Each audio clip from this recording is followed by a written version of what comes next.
জীবনে আল্লাহ তাআলা অনুগ্রহ নাজিল করবেন।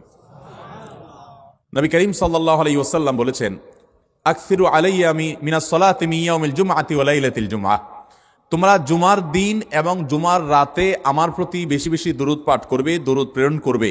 ফাইন্না সালাতাকুম মারুদাতুন আলাই, কারণ তোমরা যে দরুদ পাঠ করো এটা আমার কাছে পেশ করেন আল্লাহর ফেরেশতারা, এবং রীতিমতো নামধাম সহকারে আল্লাহর একদল ফেরেশতা নিয়োজিত আছে। তারা বলেন, আল্লাহ, হে আল্লাহ রাসূল, আপনার অমুক উম্মত, অমুক অনুসারী, আল্লাহর অমুক বান্দা পৃথিবীর অমুক প্রান্ত থেকে, অমুক দেশ থেকে, অমুকের সন্তান, সে আপনার প্রতি দরুদ পেশ করেছে জুমার দিনে, জুমার রাতে বা অন্য সময়ে।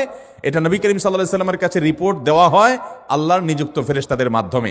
আপনি যখন দরুদ পাঠ করবেন আপনার ভিতরে এই ফিল হবে যে আমি দরুদ পাঠ করছি আর আমার নবীর কাছে এটা উপস্থাপিত হচ্ছে আমার নাম ধাম আমার রিপোর্ট সহকারে।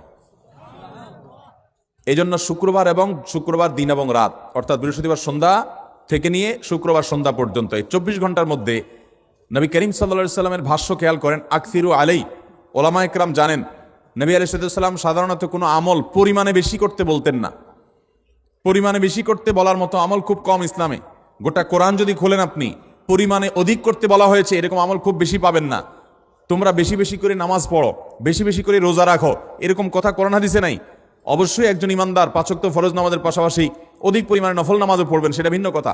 কিন্তু কোরআনে বেশি পরিমাণে আল্লাহর জিকির করার কথা বলা হয়েছে। আর নবী করিম সাল্লাল্লাহু আলাইহি ওয়াসাল্লাম বৃহস্পতিবার সন্ধ্যা শুরু হলে শুক্রবার সন্ধ্যার আগ পর্যন্ত বেশি পরিমাণে করতে বলেছেন যে কাজটা, সেটা হলো দুরূদ শরীফের আমল।